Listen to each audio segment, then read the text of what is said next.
in a manner that disregards due process and compels the production of documents and information beyond what is allowed by law. Your Honors, jurisprudence provides that for a subpoena to be valid, it must comply with twin requirements of 1, definiteness, and 2, relevance. Ibig sabihin po nun, dapat particularly describe po ang nasasaklaw ng subpoena at dapat may direktang kaugnayan sa ginagawang paglilitis. Ang galing pala talaga ni Attorney Michael Pua. Napakaganda po yung mga sinasabi niya. Pakinggan niyo po yung palitan nila dito. Mauna muna dito si Jokno, tapos sasagutin niya ni Attorney Michael Pua. Pakinggan niyo yung nila. May it please the court. Simple lang po ang isyong kinakaharap natin ngayong hapon na ito. Pero napakabigat. Bubuksan ba natin ang pinto ng katotohanan o haharangin ito? Ang hiling ng prosecution ay mailabas ang buong katotohanan so that this court may know the truth, the whole truth, and nothing but the truth, and make its decisions based on that. That is why we have requested the issuance of subpoena duces tecum for the bank records, tax records, and anti-money laundering council reports relating to Vice President Sara Duterte and her husband, Attorney Mans. Sa pamamagitan nito, may lalahad ang buong katotohanan tungkol sa mga alegasyon sa Article 2 ng Articles of Impeachment. Una, na pinayaman ni Vice Presidente ang kanyang sarili ng labis-labis sa kanyang legal na sahod at lehitimong kita bilang isang lingkod bayan. Pangalawa, na meron siyang mga ari-arihang hindi dineklara sa kanyang Statement of Assets, Liabilities, and Net Worth. Paninira lang talaga pala ginagawa. Pangatlo, na habang siya ay nanunungkulan bilang Vice Presidente, nakibahagi siya sa negosyo, directly or indirectly, kahit ipinagbabawal ito ng ating konstitusyon. Sasabihin marahil ng depensa na walang kapangyarihan ang hukumang ito na busisiin ang mga bank records, tax records at AMLA reports ni VP Sara. With all due respect, that argument is not only legally flawed, it is an affront to the authority of this honorable court. Kung tatanggapin po natin ang argumentong ito, hahayaan natin maliitin at insultuhin ang hukumang ito. The Constitution, Your Honors, please vests this impeachment court with extraordinary powers. Tanging ang hukumang ito lamang ang may kapangyarihang magpasya kung ang mga pinakamataas na pinuno ng ating bansa ay karapat-dapat pa rin manungkulan. Because this power comes directly from the Constitution, no one, no person, no law, no administrative rule can limit or supersede it. I repeat, nothing and no one can handcuff this court's power to try and decide this impeachment case. Kahit ang bank secrecy law po ay sumusunod at tumatalima sa impeachment court.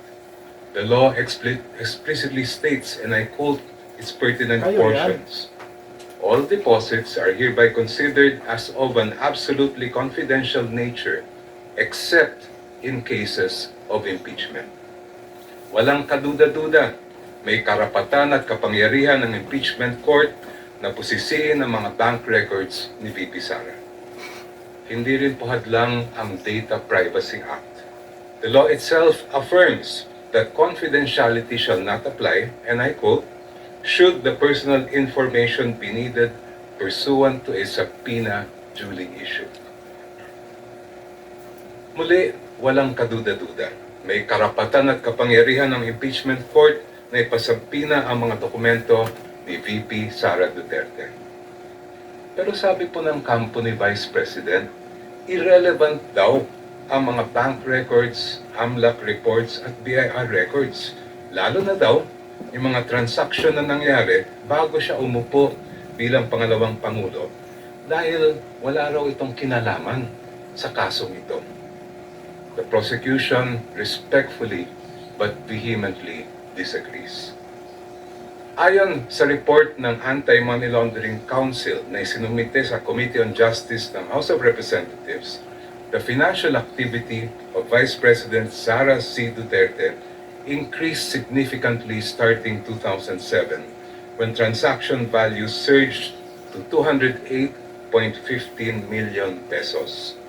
According to this report, which is marked as Exhibit P-2-7-8, I quote, "Financial movements intensified between 2009 and 2013 with consistently high totals exceeding 400 million pesos, including notable peaks in 2009, 704.93 million pesos, 2010, 648.58 million pesos, and 2011, 597.15 million pesos. Si VP Sara po ay nanungkulan bilang Vice Mayor ng Davao City mula 2007 hanggang 2010. Naglingkod naman siya bilang Mayor ng Davao City mula 2010 hanggang 2013. From 2007 to 2013, ayon sa records ng AMLAC, lumampas sa 3 billion pesos Grabe paninira nila, oh. financial activity. Sisiraan talaga nila si VP Sara. May kinalaman ba ito? Ito ba ay relevant sa Article 2 ng Articles of Impeachment, which alleges, among others, that VP Sara betrayed the public trust and Transaksyon yan, hindi na violated the sinasabi nila. Constitution when she amassed unexplained wealth manifestly Grabe disproportionate talagang to her lawful income? Para sa paninira nila. prosecution, malinaw ang sagot. The Vice President's financial activity as Vice Mayor and Mayor of Davao City relates directly to the main fact in issue in this case, her fitness or unfitness to serve as Vice President. Let me explain. The framers of the 1987 Constitution added betrayal of public trust as a ground for impeachment, and I quote, "to include all acts which render the officer unfit to continue in office." For this honorable court to determine whether VP Sara Duterte is unfit to continue in office, it must have a clear picture of the respondent as a public servant. Kailangan makita ng publiko at ng mga senator judge ang tunay na kulay ng vice-presidente at larawan ng kanyang buong pagkatao bilang isang Grabe. bayan. Grabing paninira talaga, oh. If she amassed staggering amounts of unexplained Kala na naniniwala while yung she mga was a tao. vice mayor and mayor, doesn't that say a lot about her unfitness to serve as a vice president?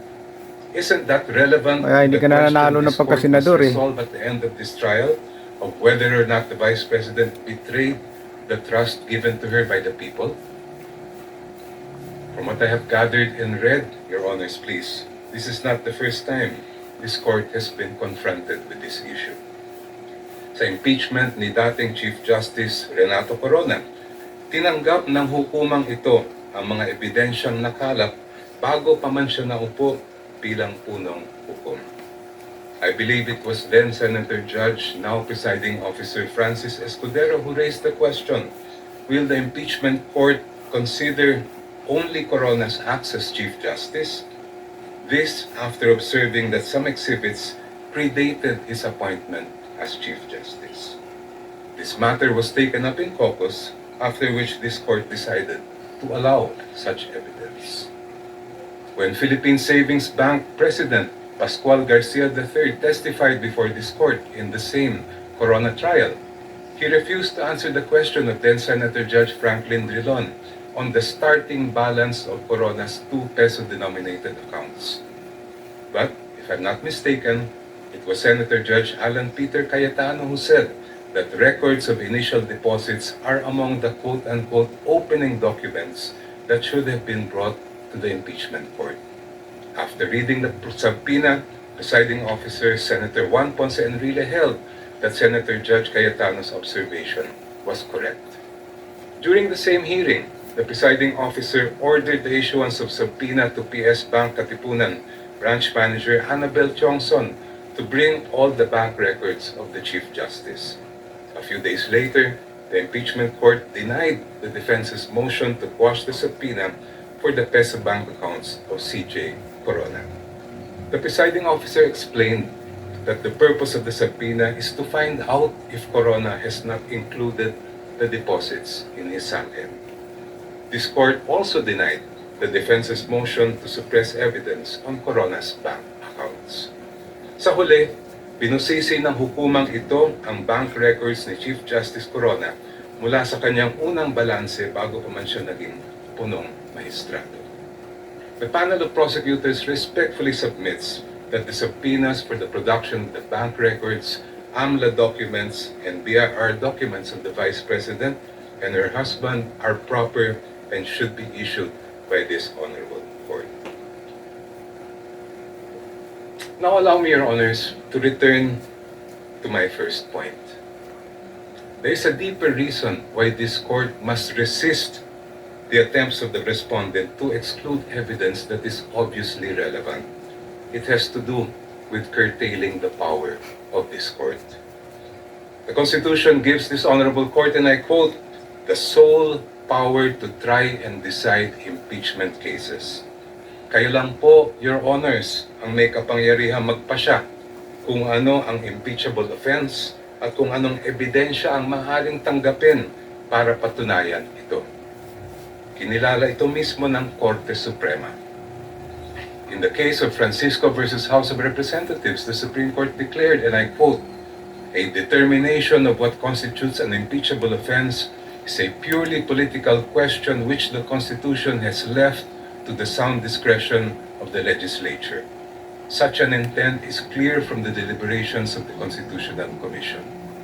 Inulit po ito ng Supreme Court sa kasong Gutierrez versus House of Representatives, where the Supreme Court declared, and I quote, Francisco instructs that this issue would require the court to make a determination of what constitutes an impeachable offense. Such a determination is purely a political question which this Constitution has left to the sound discretion of the legislature. Clearly, the issue calls upon this court to decide a non-justiciable political question which is beyond the scope of its judicial power. Since this impeachment court has the sole power to determine what constitutes an impeachable offense, no one, not the Supreme Court, much less the defense, can impose limitations on that power. No one can dictate to this court how to exercise the exclusive power to decide what constitutes an impeachable offense.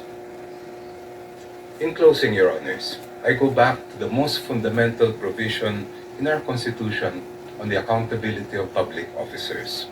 Article 11, Section 1, which provides, and I quote, public office is a public trust.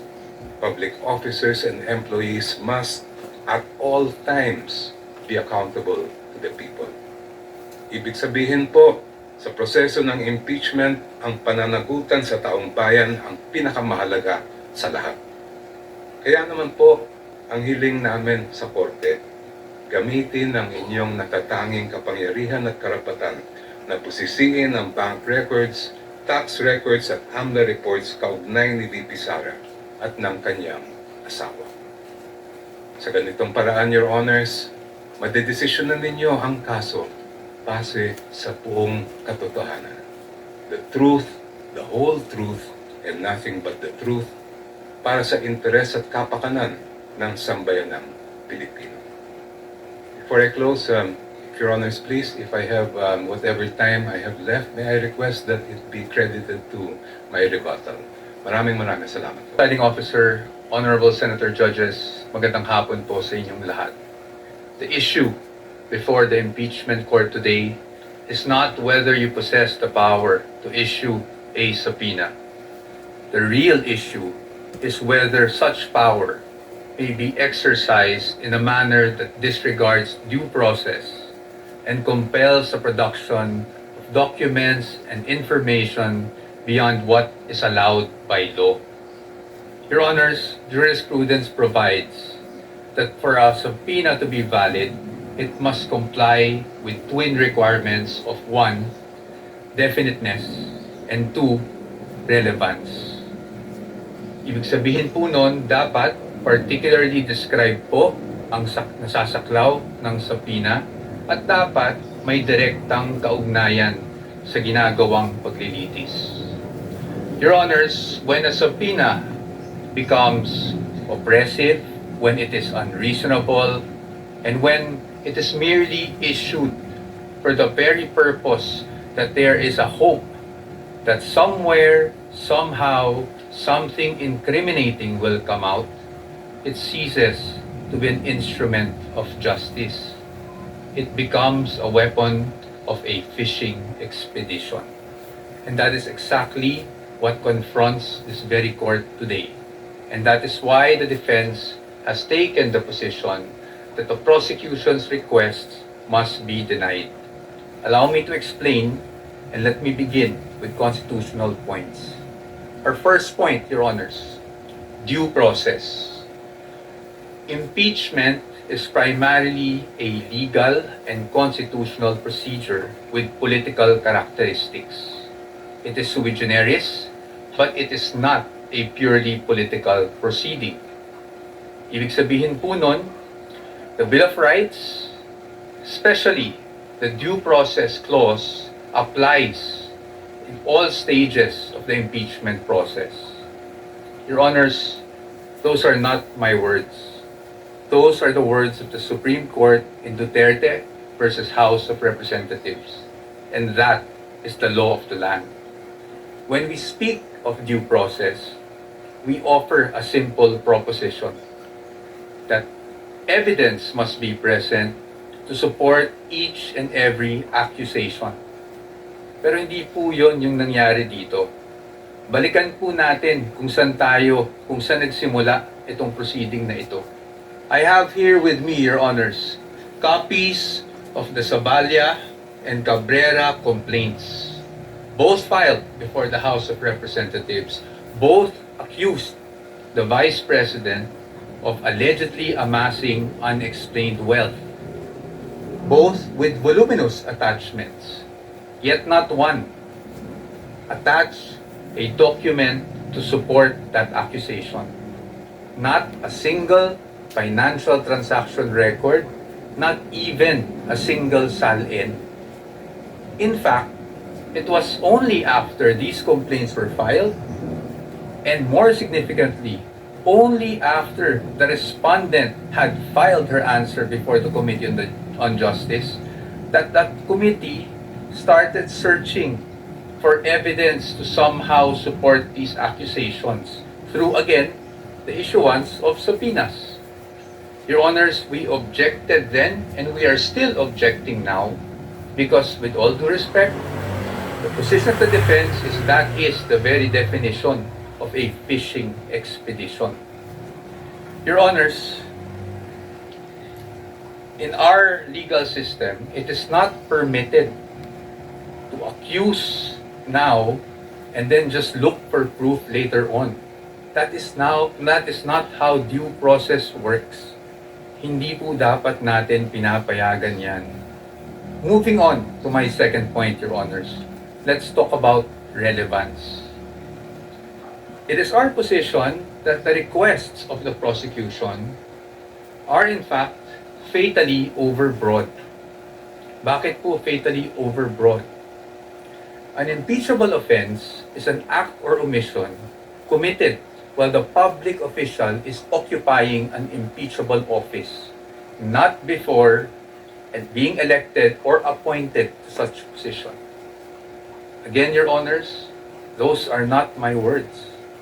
Those are the words of the Supreme Court in Duterte versus the House of Representatives. That is controlling, and that is the law of the land. Yet here, Your Honor, today, the prosecution is requesting for documents spanning almost 2 decades, almost 20 years, dating as far back as 2007. Your Honors, it is a fact na noong 2007, ang respondent ay Vice Mayor pa lamang. Definitely not an impeachable office, Your Honors. How is that relevant?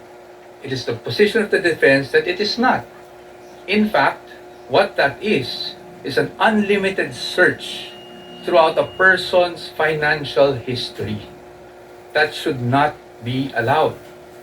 Your Honors, if a subpoena is not narrowly tailored, it is oppressive. For these reasons alone, we are of the position that the request should already be dismissed. Nonetheless, if the impeachment court were to extend its utmost liberality, which the prosecution have asked for in their memorandum, we'd like to point out, Your Honors, that Congress itself, the Senate and the House of Representatives, enacted laws that specifically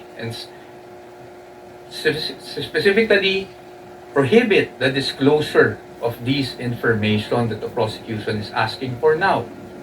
Let us go through them one by one. Let's start with RA 9160 as amended by RA 11521, which is the Anti-Money Laundering Act. Your Honors, the prosecution is asking for covered transaction reports, suspicious transaction reports, financial intelligence reports, again, spanning almost 2 decades. However, it is clear under Section 8A, which we are flashing on the screen right now, na bawal po yun. Disclosure is prohibited under this provision, Your Honors. It is in black and white. Meron po bang exception? Wala po. Impeachment is not an exception. Had Congress wanted to make impeachment as an exception, madali lang naman pong ilagay yun sa batas. Pero hindi po iyon nagawa. Now, in fact, I also have here copies of the Financial Intelligence Report and another report from the AMLAC, the Information Management Analysis Group, which were already marked as exhibits, Your Honor, and is in the records of the court. Exhibit D2-8-P1, where it says specifically that it should not be the information should not be used as evidence in formal proceedings, Your Honors. Clearly, Your Honors, to compel AMLAC officials to disclose such information would be to compel them to violate the law. Let's move on now to the tax records, Your Honors. Prosecution is asking for tax records, so let's look at the tax code.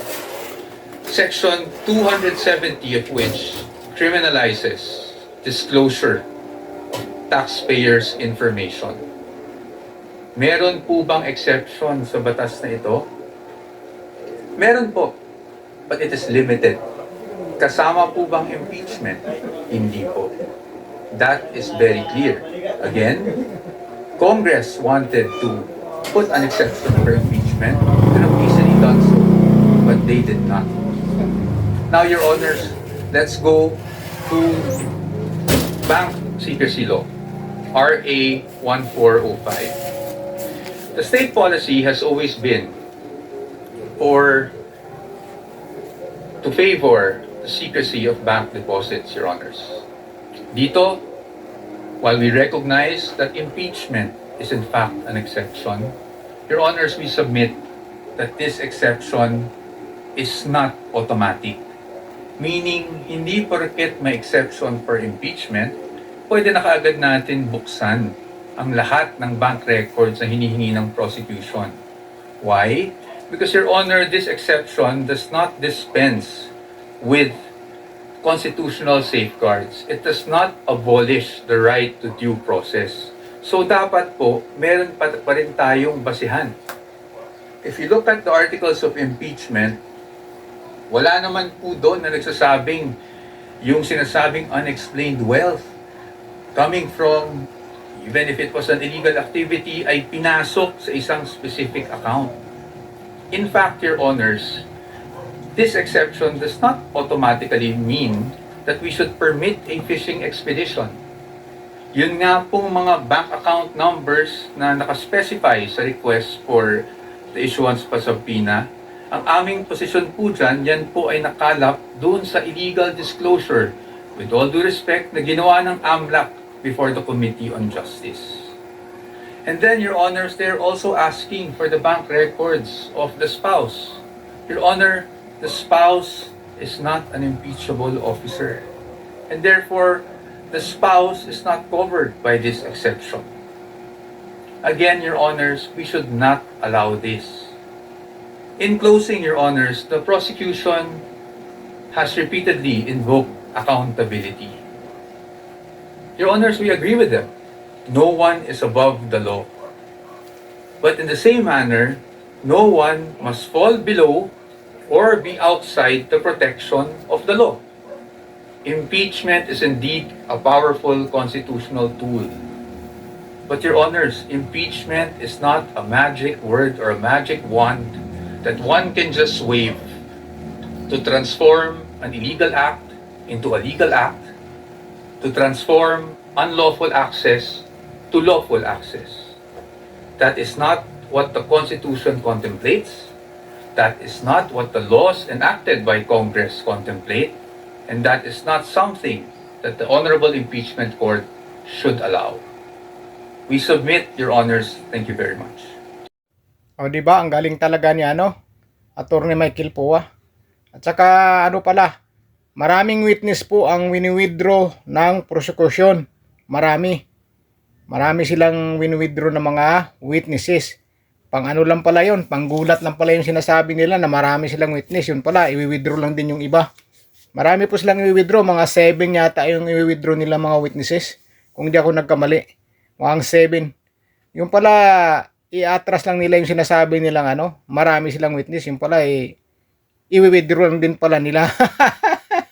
mukhang lang mukhang panindak lang yung ginagawa nila. So baka panakot lang ba na sasabihin marami daw silang witness, marami daw magsasabi ng katotohanan. Yun naman pala, pagdating nandyan na sa impeachment court, i-withdraw lang din pala yung iba. Mukhang natakot sa mga abogado ni VP Sara Duterte dahil matindi po ito magtanong yung mga defense team ng mga abogado ni VP Sara Duterte, kaya mukhang natakot yata sila. Natakot silang kainin ng buo.